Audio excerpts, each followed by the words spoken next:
Deputy Chief Paivarinta, what happened?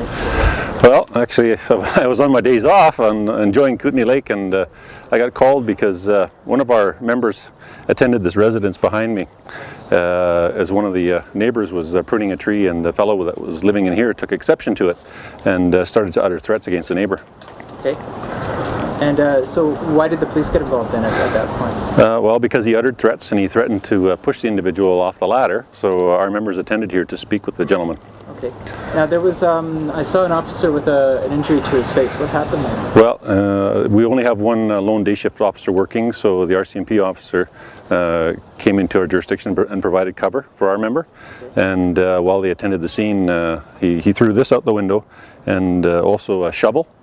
And as our officers, attempted to speak with him, the RCMP member sustained an injury to his temple when the window was shattered, and he was struck by some of the glass.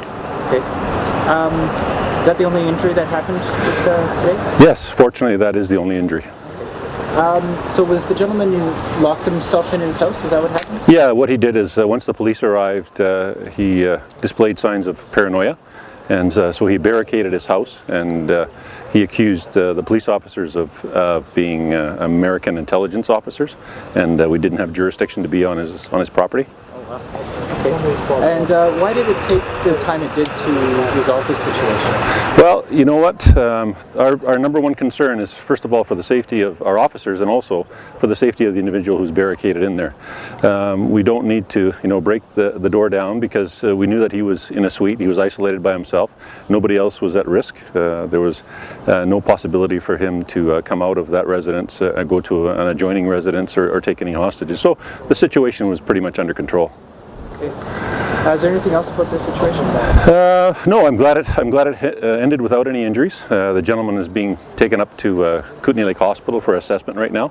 Obviously, he's suffering from some type of mental illness, and we want to make sure that he gets treated. And I'm glad that it turned out as good as it did.